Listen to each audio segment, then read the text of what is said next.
Hello, dear friends. In today's episode, we're going to be talking about the one and only High Priestess. Why do I say the one and only? Because High Priestess archetype is that state of consciousness where the fool that started its journey is nearly at the end. And the very end will be the archetype magician, which is number one.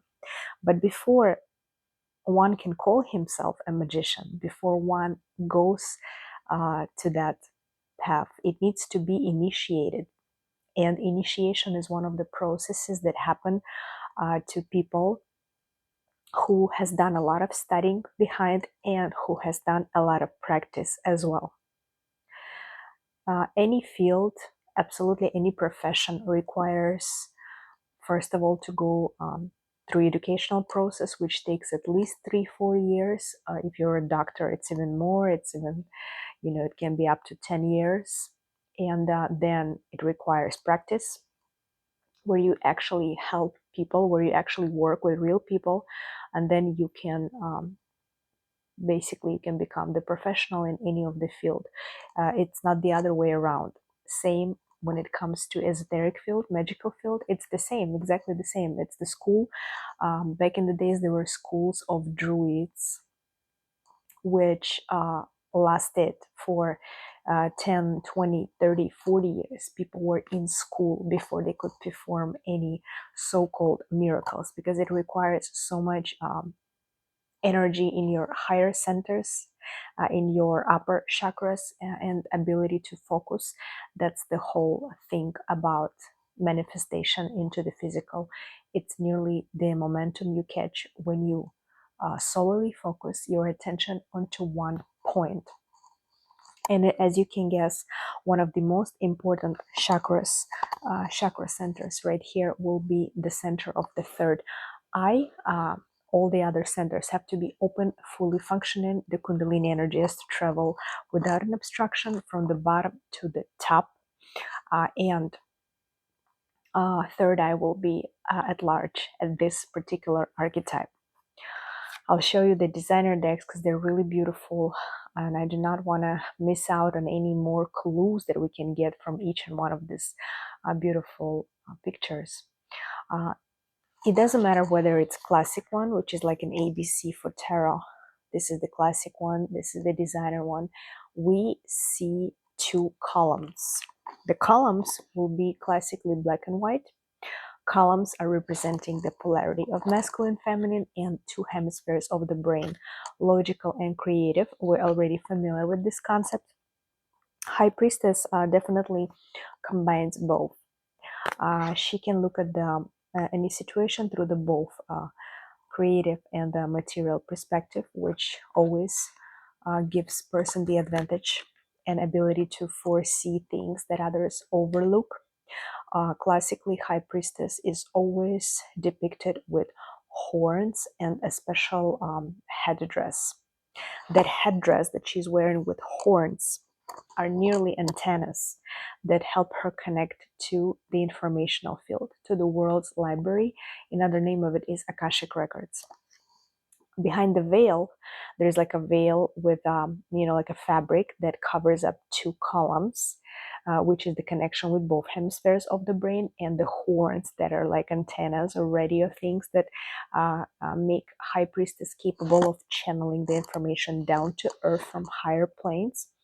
There is also fruit above above her head, and behind her back there is a drapery with fruit. The fruit resembles the pomegranate, which in a lot of cultures represents love, and it's kind of like a love and fertility and multi-dimensionality of the universe, and a lot of feminine energy is hidden, but the fruit is forbidden. High Priestess is fully covered. She's fully clothed. If you can see on any whether classical or designer decks, she is always covered with a lot of clothes, and it means, or sometimes some designers depict her just like that, also with the third eye, with a very mysterious look, with looking at her crystal ball. High Priestess has a lot of energy in her sublime bodies. As we remember, some archetypes have clothes and some archetypes are fully nude. So the ones that are fully clothed, it represents that they have a lot of energy centers above them, like matryoshka, like the Russian doll that has a lot of layers, and those layers contain information as well. Those are layers of her aura, which protect her physical body from harm. And before she even something is going to happen, she already can feel it coming, because her other energy centers are like antennas. They feel and they pick up on that energy automatically. That's why it's very important to develop your sublime bodies, such as ethereal body, astral body, mental body, causal body, and bodhil body, and atman body, the very last one. So all high priestesses, no matter what school you go to, would always have one thing in common in all the decks, most of the decks. They are all holding holy scripture in their hand. And the holy scripture is called Torah, the one that she holds in her hand. And she also would always have something to do with the moon. She would always be having either full moon, either crescent, like in the classic Rider-Waite. She is stepping onto the moon. Torah as a holy scripture is the very, very basic fundamental knowledge that a lot of people in the world live by. For example, ethnicity of Jewish people, they're considered very, very smart, and in a lot of cultures admitted, because they do happen to show the results in life that show their ability to very, very wisely walk through the life and making the decisions that make them achieve higher positions in life, and also always kind of have that veil of mystery around them. It's like as if they know something that others don't, right? It's like that the chosen one type of thing. And that's true, because a lot of them, especially the ones who dedicate their life to studying of the Holy Scriptures, everything is already written in Torah for them. All they gotta do is just follow up, right? They don't even have to think. It's kind of like a joke, but in every joke there is a truth. That's why people who study Holy Scriptures, they possess a lot of sacred knowledge about the mysteries of the universe, and they kind of know the answer to any question. They can look at any situation metaphorically, and they can help others with giving them really, really good life advice, because such holy scriptures as Torah, as Bible, Quran, Upanishads, mythology of different ethnicities, Greek mythology, Norse mythology, Celtic mythology, Egyptian, Chinese, you name it, all of them, they all contain a lot of common ground. They all contain a lot of common stories about the great creation of the world, about how humans were created, first people, about the rise and fall of the humanity, about what cataclysms were happening when God or gods were not happy with people's behavior and they were wiped out because they always fall into temptation. Back to High Priestess, who's holding the Torah as a reference to Holy Scripture, as one of the most fundamental manuscripts. High Priestess, she not only can read Torah and read it, she also can read any manuscript. She can read absolutely any text, a sacred text like papyruses or like old emerald tablets or anything that has to do with the information. She can decode it. Because she also got this cross on her chest, which always represents the very familiar for us. We spoke a lot about, especially on the previous archetype Empress, cross of elements. The element of fire, earth, water, and air make up the cross that later on Christianity borrowed from pagans, and it's kind of like a indication of the development of the person. Horizontal development is material realm, and vertical development is the spiritual realm, and preferably if people combine both throughout their lifetime, because we live in the material world, but we are spirits occupying the body, the vessel for life. And it's very important to balance out both things. So High Priestess definitely spends all her days and nights, especially nights, because nighttime, all this connection with the moon cycles. Moon is a very intuitive planet that bestows a lot of sensitivity and ability to read the informational field, but especially it's much easier to be done at night because the space is more clear. Most of the people are sleeping, so it's kind of easier to tune in, tune into the radio of the astral world and see what's going on over there. And the funny thing is that a lot of manuscripts were burned and were destroyed purposely throughout history because maybe there are some people behind it who did not others to know uh, a lot of secrets of the universe, and they didn't want simple people to get access to it, so they were destroying libraries, like a famous Alexandria library, and not only, but Akashic Records is the world's library about what has been, what is, and what will be. And High Priestess can read that information without having a physical, like a physical Torah or other holy scripture in her hand.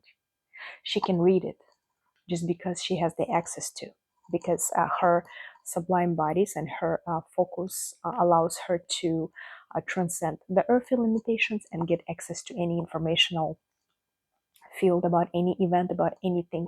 That's why it's oftentimes the archetype of mediums or clairvoyants or psychics, so-called magical people, seers, people with a third eye. They have a lot of connotations and names.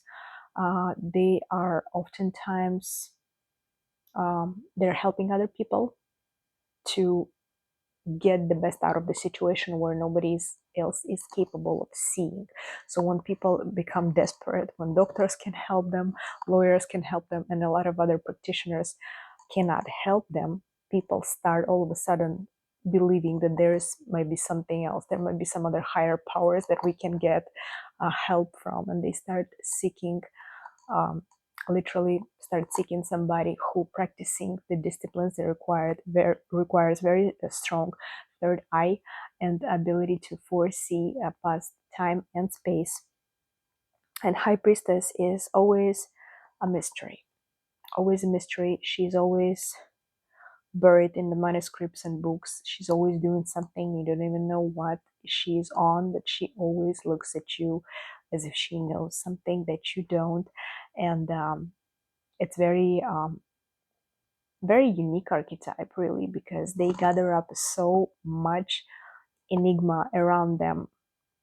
High priestesses are also very disciplined because in order for her to be able to read the informational field just like that and be able to help other people and counsel them, she has to be absolutely clean and pure vessel without bad habits, without consuming substances that damage your ability to be coherent and think clearly, right? You know what I mean? So there is not even a question about consuming anything that clouds your vision, including heavy drugs, heavy alcohol consumption, or any of that.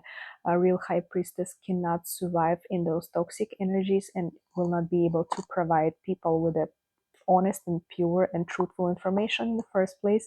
So the clarity of the body is just as important and essential as the clarity of the mind, and the daily meditation and practices that strengthen your sublime bodies and ability to focus like a laser. High priestess is always the woman that comes up in spreads. It's a mystery woman. It can be either somebody you ask for help, or some kind of psychic, or somebody around you in the field of counseling people on the matters of that are beyond the invisible, or it can signify a mystery woman. It can be also a mistress. The sexual connotation to high priestess is not as the other archetypes. We discussed a few of them had a lot to do with sexual energy, such as the strength, the archetype number 8, where the woman opens the mouth of a lion. The archetype number 6, lovers, has a lot to do with the sexual energy, with heart chakra, with orange chakra. And of course, archetype devil number 15 had a lot to do with the sexuality, but it's more of a heavy kind of sexuality. Archetype previous one, the Empress, had a lot to do with sexual energy, sexual center, but more from the abundance point of view, like a vortex, like a magnet that attracts resources. It's like an archetype of a mother and a wife and all that stuff.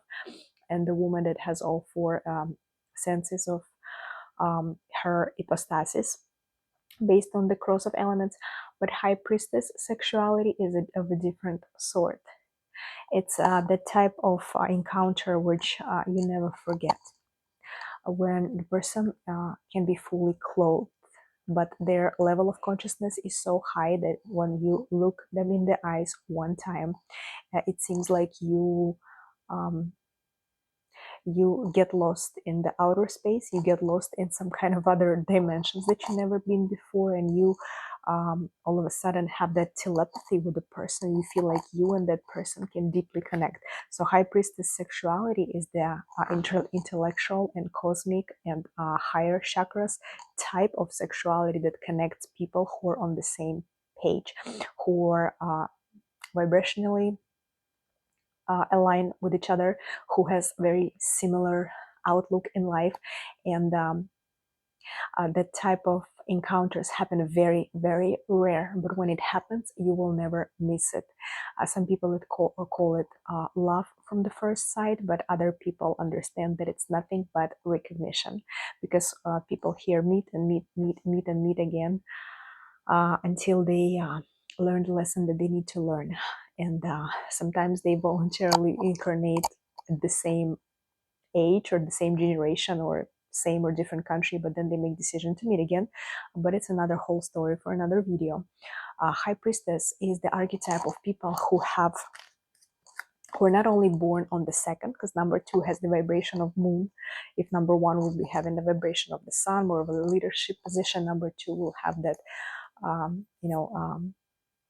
vibration of femininity, but in a way that she allows the man to be a man, to be a leader, but she rules everything behind the scenes, just like the moon does. You cannot really see fully what's going on over there. It's always a veil of mystery to it. So people who have very strong trans-Uranian planets in their soul formulas, in their natal charts, they automatically connect to Akashic records. They can read them. Sometimes those type of people are kind of like a library. They don't know how, they don't know why, but they just know. And then they Google it up and it turns out true. So such planets will be Uranus. The ruler of Aquarius is, if it's very strong in your chart, it doesn't necessarily mean that you have to be Aquarius, but you can have a very strong Aquarian features in your chart when your Uranus is at strong point. That gives you automatic ability to read Akashic records, a very, very digital mind, a very good skills with numbers, very good skills with anything that has to do with new technology, new type of money, new innovations, anything futuristic that takes you past time and space, right? So another planet will be Neptune, ruler of Pisces. Again, you do not have to be Pisces, but if your Neptune is a strong position in your chart, it also bestows a lot of psychological skills onto you and ability to penetrate into the depths. You can see certain things and patterns in life that other people don't, because your empathy levels are really, really high and you're very receptive to the information. And another planet will be Pluto, which is the boss of all bosses, the strongest of all, the ruler of Scorpio. When you have strong Pluto, especially the generation that was born from 1984 until about 1995, inclusively, because Pluto was going back and forth on 95, so not the entire year of 95, but that generation are considered indigo extremes. Indigo extremes are people with super strong Pluto in their chart. When Pluto was in Scorpio in its own house, and that planet takes a long time to travel throughout the whole circle, it means that everybody automatically gets 6 out of 6 points, so basically 100% of Scorpio in their charts. And that destructive energy is very powerful, especially if you know how to apply its sexual force into what direction. So those are very high psychic skills everybody acquires. And people with strong Pluto, they either create something great that the whole world knows about, like they become really, really big or popular into something, like maybe creators of like YouTube or Google or some stuff like that, or they can go into a very, very, they can choose really, really dark path of self-destruction. Um, yeah, another variation I'm going to show you of the High Priestess is this beautiful card right here from another designer deck. Again, the reference to forbidden fruit, the pomegranate. She's fully clothed. She is having the elvish ears, and of course her totem animal is always going to be the owl, favorite bird. And owls are known for their hunting skills and ability to see in the night, and their wisdom, just like High Priestesses. It's really beautiful. It's really unique archetype, and I wish I could tell you more, because there is a lot of so many amazing things to discuss. When it comes to High Priestess, in the spreads, it always signifies the mystery that has to be uncovered. There is a way where you have to go within, dive deep within, in order to be able to figure out any situation. But also, in combination with certain cards, dangerous cards, High Priestess can signify that there is a damage, psychic attack, and energy cleansing needed to be done, or there's something going on behind your back. So it's like a warning, and but it always depends. We always go from the question. It always depends what cards it is surrounded with. If previous archetype, the Empress, would always, in any spread, would always signify the most important woman in this incarnation. It can be you, your significator, if you're a woman, or it can be for a man if he's inquiring about something or somebody.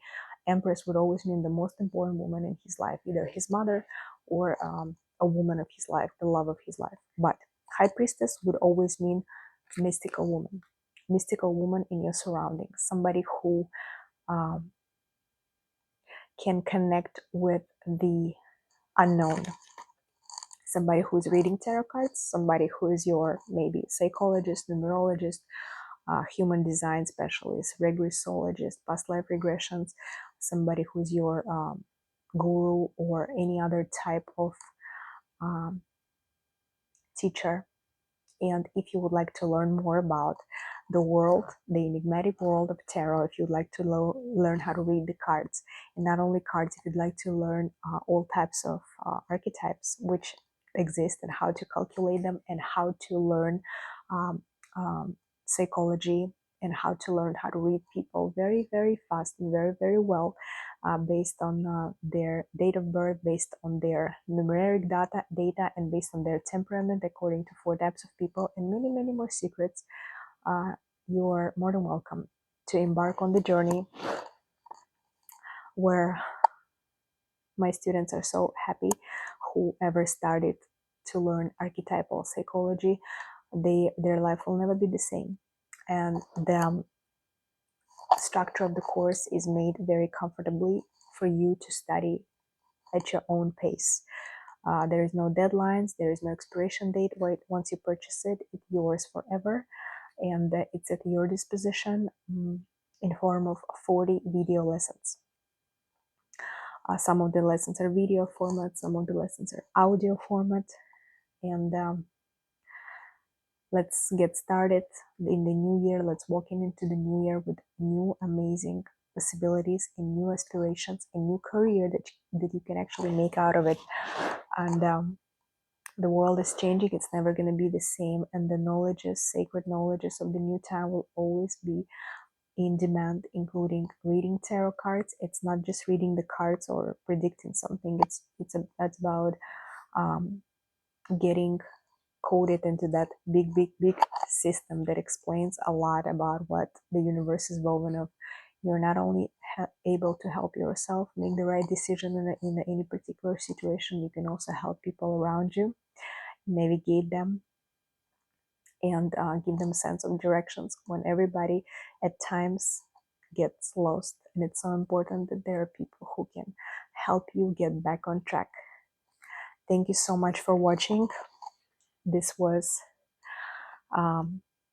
lesson about Archetype, High Priestess, second Tarot Arcana, and I'll see you on the next video, and it's going to be our last video in the course of learning Tarot Archetypes. Bye bye.